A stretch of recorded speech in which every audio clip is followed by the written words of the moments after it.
Ladies and gentlemen, welcome back. This is DeAndre back with another YouTube video. And Llama Arts just recently dropped a YouTube video, Scary Vacation Stories 3 animated, 2 weeks ago, and we are going to react to it. Let's go. So subscribe, like, comment, and I'm going to turn it up so you guys can hear. During my holiday, I spent about 3 weeks in Japan. I arrived pretty late, so I couldn't check into the hotel that I initially booked, so I booked the cheapest hotel that I could find nearby. Aesthetically, it was quite nice, but it did have easy access to the building, meaning anyone could come in and go to any room as they please. Plus, there was no security in sight. After arriving in my room, I ordered some food and watched some TV. I was still pretty jet-lagged from the flight, so I started to get ready for bed. As I was falling asleep, I felt the urge to double-check the door just to see if it was locked. I didn't think anything was going to happen, but I'd rather be safe than sorry. About 5 minutes after I checked the door, I heard footsteps outside. Initially, I thought it was someone leaving their room, but the footsteps started to pick up speed. The sound started getting louder and louder, and I started to freak out a little. All of a sudden, the sound stopped. Oh, I looked at the light shining through the bottom of my door, Whoa, and there was a shadow of a person. At first, I thought it was room service, but it was too late for that. Or maybe it was some drunk idiot who was at the wrong room. As soon as I switched my light on, the shadow disappeared. I was confused, but I reluctantly went back to bed. That's when I suddenly heard scratching coming from my door, so I immediately turned my light on and shouted, "Who's there?" Dang. After a moment of silence, I heard the footsteps slowly fade away.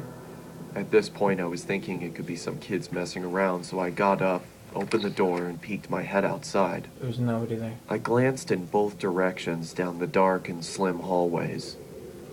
That's when my heart stopped. A man emerged from the darkness and ran erratically towards me. His face was contorted as he screamed, and I could see he was holding a knife in his right hand. As he got closer, I could see him more clearly. He had disgusting long, dirty hair, his clothes were ripped, and he had cuts and bruises all over. I quickly slammed my door and pressed against it, praying that the man would just go away.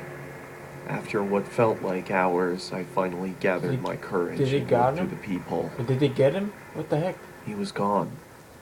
There's no way. I way. let out a sigh of relief and checked the peephole again.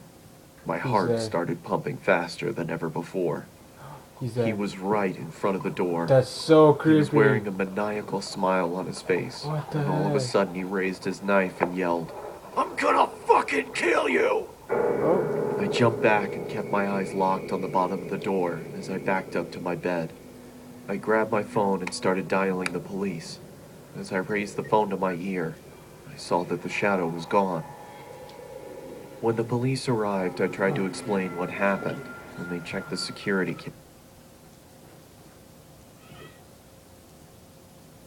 cameras. They almost immediately recognized the man. He had been doing this to people for a while now, and the police had been trying to track him down for months. After a long night of no sleep, I finally arrived at the right hotel that I had booked initially in Tokyo. That creepy guy was still on my mind, but I thought the chances of him being here were pretty slim, so I didn't bother locking my door that night. At 12:05 a.m., I woke up to a big bang next to me. I turned around to see the same guy passed out on the floor, with a knife in hand. I was in shock. How did he find me? I quickly ran out of the room and locked him inside. The cops came and he was finally arrested. Let's just say I'm always going to be locking my doors from now on.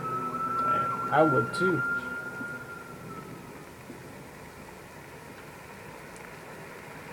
That was good.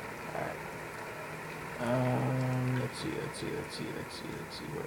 What else is there? I'm pretty sure I watched all of these though.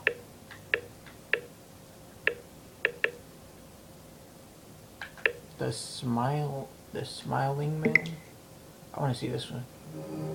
Oh, this doesn't sound too good. About 5 years ago, I lived downtown in a major city in the US. I've always been a night person, so I would often find myself bored after my roommate, who was decidedly not a night person, went to sleep. To pass the time, I used to go for long walks and spend the time thinking.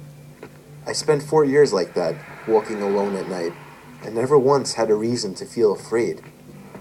I always used to joke with my roommates that even the drug dealers in the city were polite, but all of that changed in just a few minutes of one evening. It was a Wednesday, somewhere between 1 and 2 in the morning, and I was walking near a police-patrolled park quite a ways from my apartment. It was a quiet night, even for a weeknight, with very little traffic and almost no one on foot. The park, as it was most nights, was completely empty. I went down a short side street in order to loop back down my apartment when I first noticed him. At the far end of the street, on my side, was the silhouette of a man dancing. It was a strange dance, similar to a waltz, but he finished each box with an odd forward stride.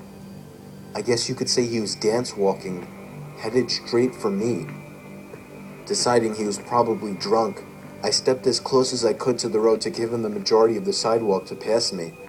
The closer he got, the more I realized how gracefully he was moving. He was very tall and lanky and wearing an old suit. He danced closer still, until I could make out his face. His eyes were open wide and wild, head tilted back slightly, looking off at the sky.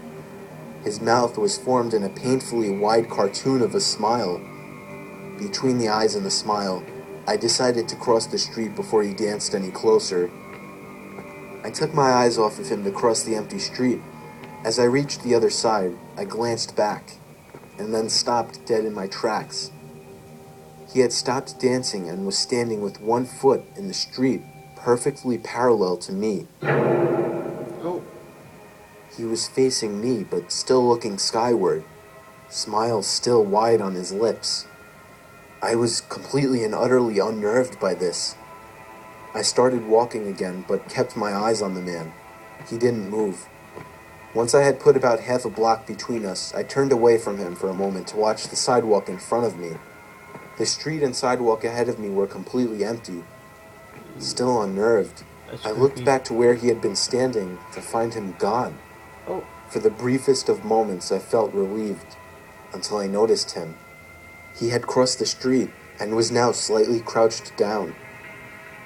I couldn't tell for sure due to the distance and the shadows, but I was certain he was facing me. I had looked away from him for no more than 10 seconds, so it was clear that he had moved fast. I was so shocked, and I stood there for some time, staring at him, and then he started moving toward me again. He took giant, exaggerated, tiptoed steps, as if he were a cartoon character sneaking up on someone, except he was moving very, very quickly. I'd like to say at this point that I ran away or pulled out my pepper spray or cell phone or anything at all, but I didn't. I just stood there, completely frozen, as the smiling man crept toward me. And then he stopped again, about a car length away from me, still smiling his smile, still looking to the sky. When I finally found my voice, I blurted out the first thing that came to mind. What I meant to ask was, "What the fuck do you want?" in an angry, commanding tone. What came out was a whimper. What the fuck? Regardless of whether or not humans can smell fear, they can certainly hear it. I heard it in my own voice. That only made me more afraid. But he didn't react to it at all. He just stood there, smiling. And then, after what felt like forever, he turned around, very slowly, and started dance-walking away. Just like that. Not wanting to turn my back to him again, I just watched him go, until he was far enough away to almost be out of sight. And then I realized something. He wasn't moving away anymore, nor was he dancing. I watched in horror as the distant shape of him got bigger and bigger. He was coming back my way. And this time he was running. I ran too. I ran until I was off the side road and back onto a better lit road with sparse traffic. Looking behind me then, he was nowhere to be found. The rest of my way home, I kept glancing over my shoulder, always expecting to see his stupid smile, but he was never there. I lived in that city for 6 months after that, and I never went out for another walk. There was something about his face that always haunted me. He didn't look drunk. He didn't look high. He looked completely and utterly insane. And that's a very, very scary thing to see.